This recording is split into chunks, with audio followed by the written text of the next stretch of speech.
नमस्कार साथियों, आज का हमारा जो टॉपिक है बहुत ही महत्वपूर्ण टॉपिक है। इस तरह के जो टॉपिक रोजाना न्यूज में, समाचार में या किसी भी माध्यम से अगर आपको देखने सुनने को मिल रहा है तो सबसे पहला चीज़ कि किसी भी चीज़ को जानने के लिए हमें सबसे पहले दो तीन बातों का ध्यान रखना बेहद जरूरी है। हम कितने सेंसिटिव हैं, हमारी अवेयरनेस कितनी अच्छी है, इन सब बातों को जानना बेहद जरूरी है। हमारे आसपास का इन्वायरमेंट कैसा है। इन्वायरमेंट का मतलब कि हमारा समाज, परिवेश, हम किनके साथ बैठते हैं, किनके साथ उठते हैं, किसके साथ हमारा बेहतर संबंध है, कौन हमें अच्छा तरीका से कॉन्फ्रेंस करता है, ये हमारा इन्वायरमेंट। हम अगर यूपीएससी की तैयारी कर रहे हैं, यूपीएससी, तो हमें लगता है कि किसी भी यूपीएससी एस्पिरेंट के लिए ये दो तीन बातों का अपने अंदर रखना बेहद जरूरी है। अगर हम इन सारी बातों को अगर हम नेगलेक्ट करते जाएं, ना के बराबर रखें, नहीं हमें इससे कोई मतलब है भी नहीं, मैं इसे जानता भी नहीं और हमें इन सब चीज़ों से कोई मतलब नहीं है, तो हमें लगता है कि वैसे व्यक्ति को यूपीएससी की तैयारी या अन्य किसी भी तरह का प्रतियोगी परीक्षा का तैयारी नहीं करना चाहिए। क्योंकि अगर हम इसे नहीं अपनाएंगे, नहीं फॉलो करेंगे, तो हमें लगता है कि हम पीटी भी ना निकाल पाए। पीटी निकालने के लिए अगर हम एनसीईआरटी पढ़ें और एनसीईआरटी में हम क्या पढ़ें, कितना पढ़ें, कैसे पढ़ें, अगर इसका ही हमें जानकारी ना हो तो हम पूरी जीवन एनसीईआरटी पढ़ते ही रह जाएंगे। पूरी जीवन तो हमें पढ़ना नहीं है। हमारा कॉन्सेप्ट आज का है नोटबंदी। शायद हमें लगता है कि 2016 का नोटबंदी भारत के लोग तो अभी भूल भी नहीं पाए होंगे। तब तक RBI, reserve bank of India,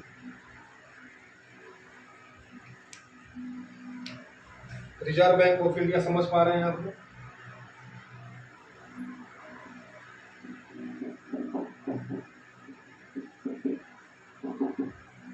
RBI, reserve bank of India, 2-3 दिनों से ये मुद्दा छाया हुआ है। हालांकि लोग डरे हुए हैं, लोगों में फियरनेस ज़्यादा है, लेकिन डरने की जरूरत है नहीं। अब डर किस बात का है भाई, फियर क्यों हम हो रहे हैं? तो हमें लगता है कि किसी भी व्यक्ति को अगर रोग हो जाए तो उसका इलाज होना चाहिए, उपचार होना चाहिए। कोई भी व्यक्ति, किसी भी व्यक्ति को अगर रोग लग जाए तो उसका इलाज होना अत्यंत आवश्यक है।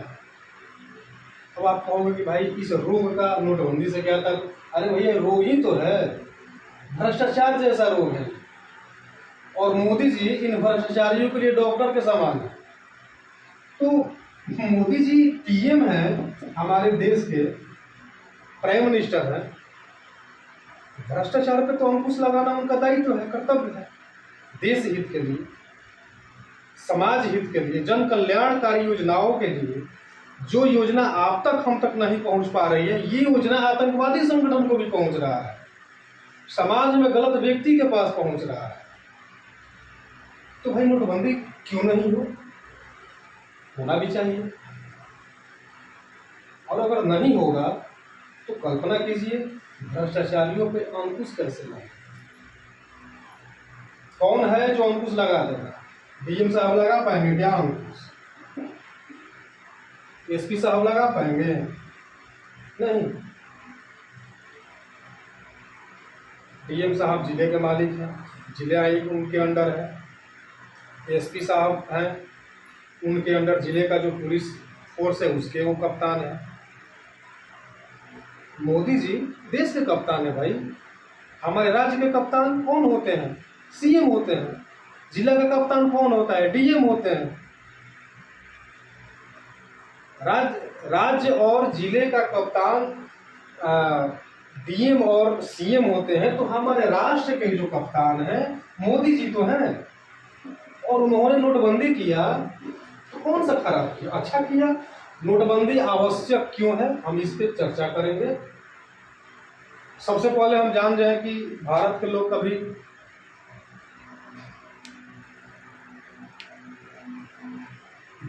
लोग पूरे हिंदुस्तान की मैं बात कर रहा हूँ, खूब बढ़िया से खा पी के, टीवी देख के, खूब अच्छे से मौज मस्ती करके 8 नवंबर 2016 के रात में सो गए। लेकिन हमारा देश का कप्तान नहीं सोया, हमारे देश का वित्त विभाग नहीं सोया,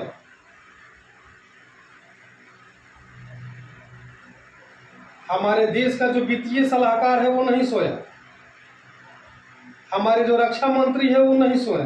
आपको अचानक रात सुबह में उठे, अरे नोटबंदी हो गया, तो ये अचानक थोड़े हो गया। मोदी जी क्या है, अचानक कैबिनेट का मीटिंग कर दिया क्या? इसकी योजना भैया पहले से बनी होगी, और पहले से मतलब 2-4 महीना से इसकी रणनीति बनती होगी। मोदी जी सर्जिकल स्ट्राइक कर पाते हैं। आप मेरे आर्मी को मारोगे, मेरे सीमा में घुसोगे, तो स्ट्राइक तो करना पड़ेगा ना। ये उसी तरह का सर्जिकल स्ट्राइक है। भ्रष्टाचार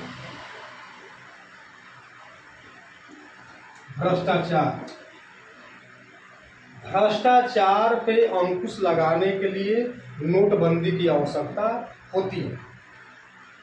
इसको हम अंग्रेजी में डीमोनेटाइजेशन बोलते हैं। क्या बोलते हैं? डीमोनेटाइजेशन।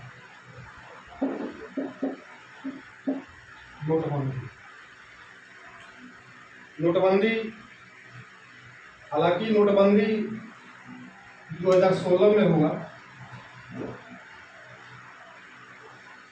8 नवंबर की रात में। भारत में हमें लगता है कि नोटबंदी के बाद 2020 का कोरोना एक ऐसा मार आया कि नोटबंदी को लोग भूल नहीं पाए। तब तक लोग कोरोना को याद करने लगे, और कोरोना को जब भूल गए तो ये जो आज 3-4 दिनों से चर्चा बना हुआ है कि 2000 का नोट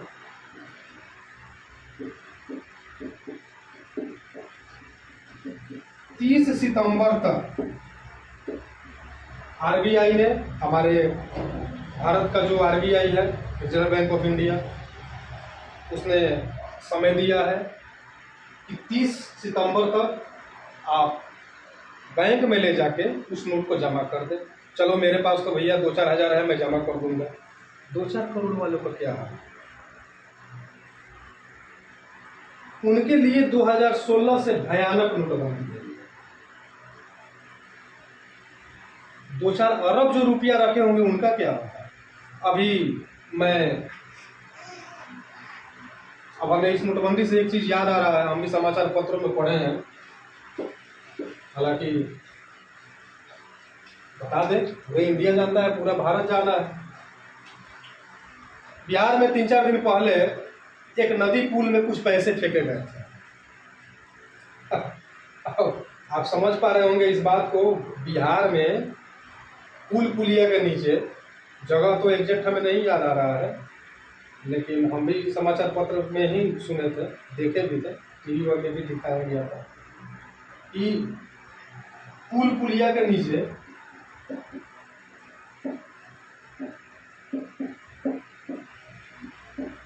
नोटों को फेंका गया था। आसपास के लोग पानी से नोट को छान रहे हैं, निकाल रहे हैं। हमें लगता है कि वैसे व्यक्ति पहले से भाप गया था कि नोटबंदी होने वाली है, तो पैसा कहाँ लेके जाएगा? वो नदी में ही तो डालेगा ना। मैं भारत के नागरिकों से, भारत के पूरे राज्य के नागरिकों से अपील करना चाहूँगा कि ऐसे कमाई खाने से बेहतर है कि आप घर में गरीब बन के परिवार के साथ खुशी पूर्वक रहें। क्या कर रहे हो? क्यों पैसा रख रहे हो अपने घर में? पैसा रखने का क्या मतलब है? सरकार को टैक्स दो, बैंक में रखो, तुम्हारी जीविका कितना रुपया तुम खाओगे भाई? कितना रुपया तुम बचा पाओगे अपने? आज क्या स्थितियां बन रही है कि आप पैसे को पुल पुलिया में फेंक रहे हो? 2016 में भी आपने फेंका, आज भी आप फेंक रहे हो। फेंकने की आवश्यकता क्यों है? क्यों हम फेंकें? और ये सब भ्रष्टाचारियों के लिए मोदी जी का एक अभियान है। हालांकि ये आज नहीं हुआ है, नोटबंदी पूर्व में भी हुआ है, होता रहेगा। सरकारें आती हैं जाती हैं, नोटबंदी होते रहेंगे। नोटबंदी का मतलब है कि पुराने नोटों को बंद करके नए नोटों का बाजार में प्रचलन हो, नए नोट को चलाया जाए। समय समय पर सरकार भ्रष्टाचार पे अंकुश लगाती है, भ्रष्टाचारियों पे अंकुश लगाती है। आतंकी संगठन है वो भी इनसे जुड़े रहते हैं, उन पे भी अंकुश लगता है। इसी को तो हम काला धन बोलते हैं ना। घर में अपने हम गद्दे के नीचे, तकिए के नीचे, सोफा के नीचे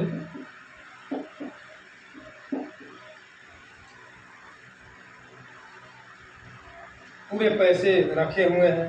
नोटों का एक बहुत बड़ा बंडल बना हुआ है एक रूम में। इससे पैसे का क्या काम? जिससे हमारी जीवन खतरा में आ जाए, हमारा परिवार खतरा में आ जाए, वैसे कमाई का और वैसे पैसे का क्या काम? उस पैसे का क्या काम है हमारे जीवन में? हम क्यों कमा रहे हैं? सुख शांति के लिए कमा रहे हैं, बेहतर बनने के लिए कमा रहे हैं। और हमारा कमाया हुआ पैसा पानी में जाए और हम गड्ढे में डाल दें, नदी में डाल दें, उस पैसे का मतलब है कि हमने गलत तरीका से भ्रष्टाचार करके हमने पैसा कमाया। तो उनके लिए तो ये अभियान है भाई। तो अच्छी बात है, मोदी जी कर रहे हैं, सरकार हमारी कर रही है, हमारी अर्थव्यवस्था बेहतर हो रही है, सफाया हो रहा है गलत चीजों का। तो क्या दिक्कत है? अच्छी बात है, होना चाहिए। नोटबंदी का सीधा सीधा मतलब है भ्रष्टाचारियों पे एक बहुत बड़ा मोदी जी का अभियान है, हमारे सरकार का अभियान है। हालांकि ये अभियान चलते रहेगा। 2016 में कोई कल्पना नहीं किया होगा कि मध्यरात्रि में, 8 नवंबर के मध्यरात्रि में नोटबंदी हो गई। सुबह आप जगे, नोटबंदी है। अभी 2-3 दिनों से आरबीआई ने अल्टीमेटम दिया है कि आप 2000 के जो नोट हैं उनको बंद किया जाएगा। जिनके पास हैं 30 सितंबर तक आप उस नोट को बैंक में जमा कर दें। करना भी चाहिए, होना भी चाहिए। कौन करेगा? हम भारत के नागरिक हैं और हम कमा खा रहे हैं किस लिए? शांति के लिए। परिवार में एक अच्छा संगठन बना रहे, सबकी रजामंदी से हमारा काम हो। और हम गलत तरीके में अगर संलिप्त हो गए तो ये तो जरूरी है ना, भ्रष्टाचार पे अंकुश लगाना जरूरी होता है। चलो अब कोई बात नहीं, आगे देखते हैं।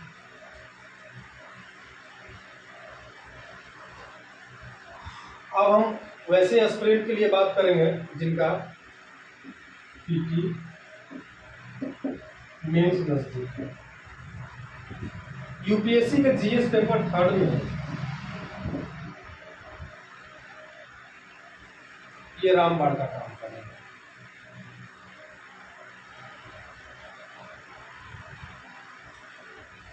जो यूपीएससी के जो एस्पिरेंट हैं, जो आने वाले एग्जाम में अपियर होना चाहते हैं, या किसी स्टेट पीसीएस का जो विद्यार्थी है उनको एग्जाम देना है, तो अर्थव्यवस्था के हिसाब से उनको इस पर ज़्यादा फोकस देने की आवश्यकता है। नोटबंदी उनको पढ़नी चाहिए, जाननी चाहिए। नोटबंदी उनको जानना चाहिए, उनको पढ़ना चाहिए।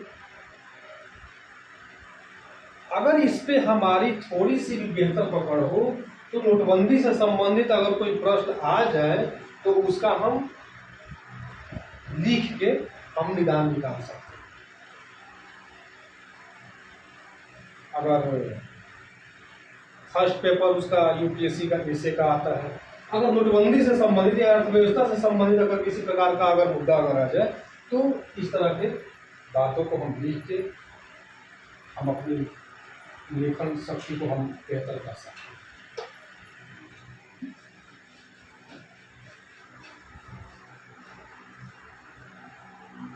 अब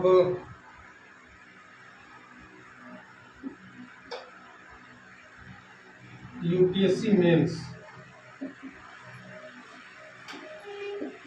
जीएस पेपर थर्ड, हमें लगता है कि प्रत्येक विद्यार्थी को जो यूपीएससी की तैयारी कर रहे हैं उनको एकदम रामबाण, राम जी का बाण का मतलब राम जी का बाण, एक बार चल गया तो चल गया, दोबारा और लौट के आने वाला नहीं। और जहाँ चल गया और जिसके लिए चल गया उसको मार के ही आए।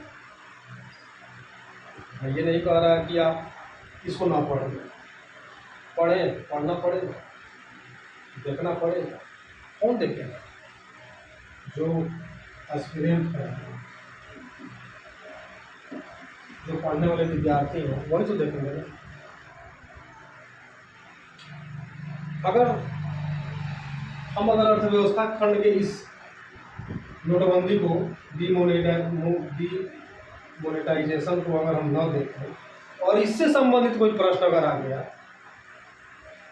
तो नहीं पढ़ेंगे तो क्या है? हमारे माइंड में 8 नवंबर 2016 से अब तक जितनी बातें हैं 200, 250, 500 या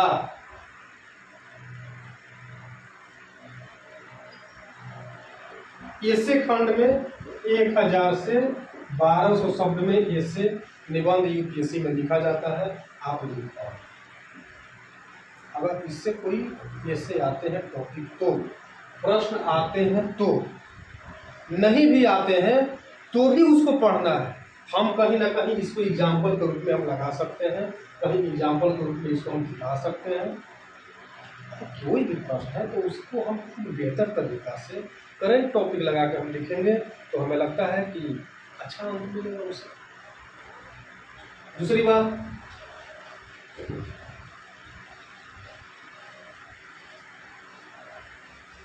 सीधे सीधे टॉपिक हम जानेंगे, सीधी बात, नो बकवास।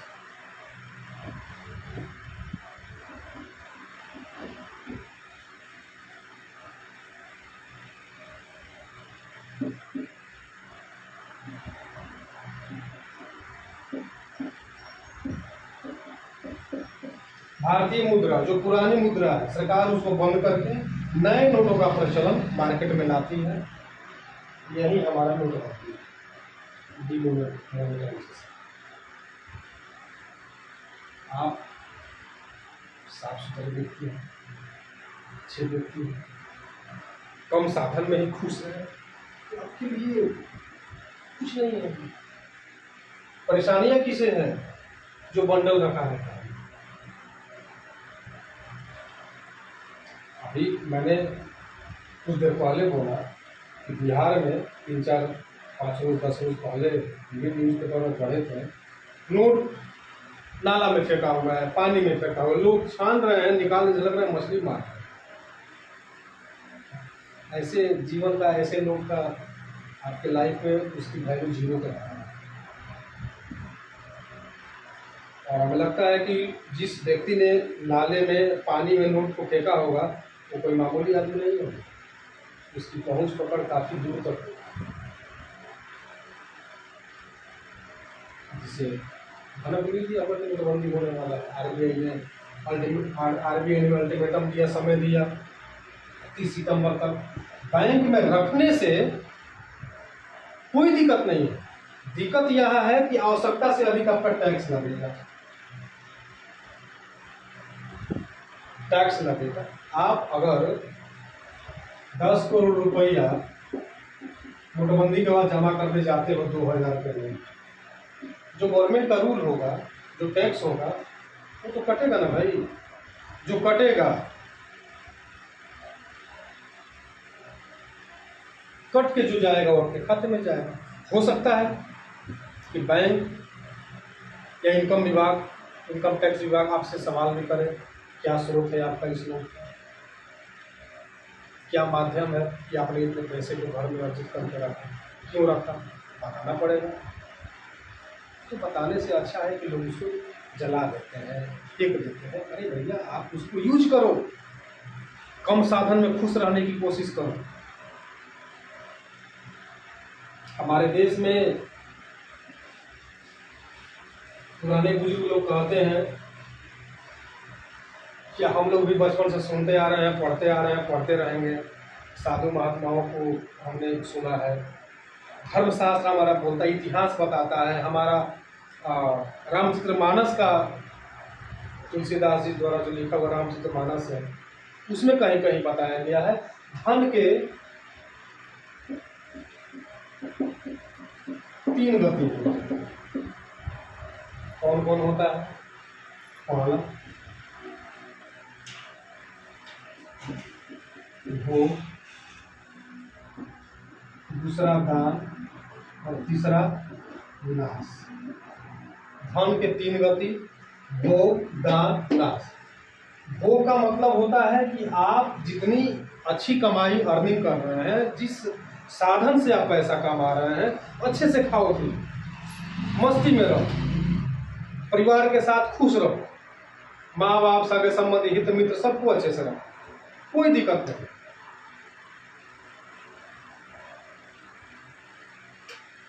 अब क्या तो हम बहुत बड़े कारोबारी हैं, बहुत बड़े आदमी हैं, हम तो पैसा तकिया के नीचे रख के सोएंगे? सो अब तो सोना चाहिए। क्यों पानी में पैसा फेंक रहे हैं? क्यों आग लगा रहे हो? जाओ बैंक में जमा करो, जीएसटी का फॉर्म लो, आयकर विभाग को सूचना दो, हम साधन बताओ कि हम इस साधन से पैसा कमाए हैं, कमा के हम घर में रखे हैं, बताओ, बताना चाहिए। एक भारतीय नागरिक होने के नाते जो आपका कर्म कर्तव्य है उसका निर्वहन आप करो, और नहीं करोगे तो आप सोच रहे हो कि आज नोटबंदी हुआ है, भैया आज नहीं, बराबर होंगे।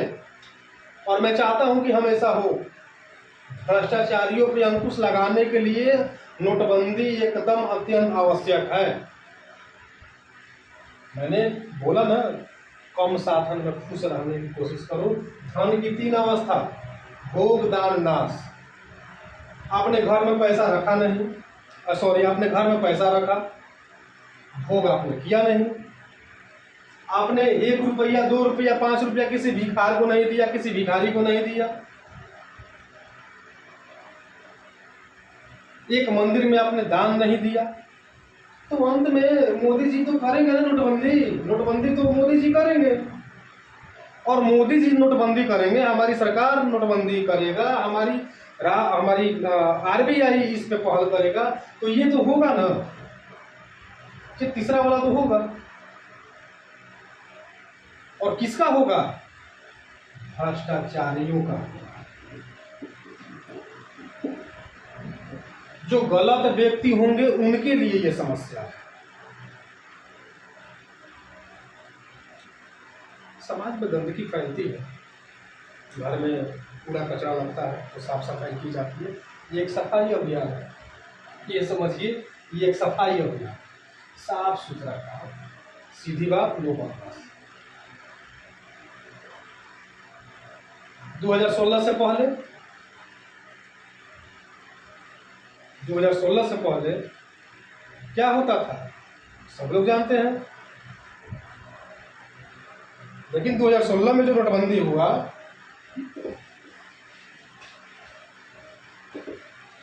2016 में जो नोटबंदी हुआ, आतंकी संगठन साइलेंट, नोटबंद साइलेंट, भ्रष्टाचारी साइलेंट, पैसा नदी में, नाला में जलाया गया। लाइन में हम भी लगे थे एटीएम में, हम भी 3-3, 4-4 कार्ड लेकर जाते थे, 1000, 2000, 500 रुपया हम भी निकाल कर लाते थे। हम भी बैंक में लगे हैं, 1500 का नोट हम भी जमा किए हैं, निकाले हैं, जमा किए, निकाले, जमा किए, 3-3 घंटा, 5-5 घंटा, 6-6 घंटा हम भी लाइन में लगे हैं। सरकार का सहयोग है, करना पड़ेगा, हम नहीं करेंगे तो कौन करेगा? इस अभियान में हमें सहयोग करना चाहिए। और हम भारत के नागरिक हैं, इस देश के नागरिक हैं, सरकार हमारी है, हमसे सरकार है, हम सरकार से हैं, हम उसकी योजनाओं का लाभ ले रहे हैं, कौन करेगा? इस अभियान को सफल बनाने में भारत के प्रत्येक नागरिक को सहयोग करना चाहिए। भ्रष्टाचार पे अंकुश लगाने के लिए नोटबंदी की जाती है, इसको हम एक लाइन में जा रहे हैं। कोई अगर पूछे नोटबंदी क्यों आवश्यक है, भाई आवश्यक है, भ्रष्टाचार पे अंकुश लगाने के लिए नोटबंदी आवश्यक है। सरकार नियम कायदा को देखते हुए कानूनी तरीके से पुराने नोटों को बंद करके नए नोटों को मार्केट में लाना चाहती है, इसके लिए नोटबंदी आवश्यक है। और आप बोलो नोटबंदी क्या मतलब है भाई, कर दिया, अरे क्यों नहीं करेगा? आप कब तक ये पुलिया बना कर रखोगे? ये पुलिया बनाने का क्या मतलब है? कितने समय तक पुलिया बनाओगे भाई बंडल का? ना आपने इस पुलिया को दान में लगाया, ना भोग में लगाया, नाश तो होगा। और नाश नहीं होगा, आप ले जाओ बैंक में 10 करोड़ रुपया, 1 अरब रुपया, नियम पूर्वक बैंक में जमा कीजिए, बैंक को अपने आय का स्रोत बतला दीजिए, इनकम टैक्स विभाग का फॉर्म भर दीजिए, जो आपका जरिया है बतला दीजिए, सीधी बात। लेकिन हम गलत तरीका से पैसा उड़ाई किए हैं, रखे हैं, हम तो जाएंगे नहीं। भ्रष्टाचारियों पे अंकुश लगाने के लिए अगर हमारी सरकार, हमारी अर्थव्यवस्था अगर इस तरह का कदम उठा रही है तो हमें इसमें पूरा सहयोग करना चाहिए। चलिए कोई बात नहीं है, बहुत अच्छी बात है, हम आगे और भी सारी टॉपिकों को लाएंगे, देखेंगे। आप इसी तरह से बने रहिए और हमारे ड्रीम आईएएस चैनल को लाइक, शेयर एंड सब्सक्राइब जरूर करें। साथ में कमेंट बॉक्स में अपनी राय हमें दें, ताकि आपके राय के अनुसार जो आपके व्यक्तिगत राय हो उस पर हम अमल करें। और जिस तरीक़ा से आपने अभी तक हमें बेहतर प्यार दिया, हमारे चैनल को सपोर्ट किया, हमें लंबी छलांग तक पहुंचाने में सबका सहयोग रहा, सहयोग रहेगा। सबका शुक्रगुजार हूँ। सबके लिए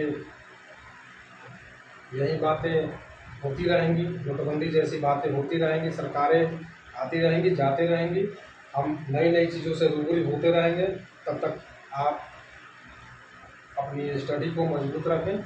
जिस भी एस्पिरेंट का एग्ज़ाम नज़दीक है, आप अपने आप को हर परिस्थिति से अलग करके परीक्षा की तैयारी करते रहें। जिनका पीटी नज़दीक है उनको इस टॉपिक को देखना चाहिए, इकोनॉमी के इस पार्ट को देखना चाहिए। जिनका यूपीएससी का पीटी नज़दीक है, यूपीपीसीएस में जाना चाहते हैं, बीपीएससी जैसे एग्ज़ाम में जाना चाहते हैं, या अन्य राज्य के पीसीएस एग्ज़ाम में जाना चाहते हैं, तो उनको पीटी के हिसाब से इकोनॉमी का ये चैप्टर देखना चाहिए। दूसरी बात कि अगर उनको मेंस की तैयारी होनी मेंस इस बार देंगे या कभी भी आप दें, तो मैं ये नहीं कह रहा कि करेंट टॉपिक है तो इस बार आएंगे। एक करेंट टॉपिक बराबर रन होते रहता है।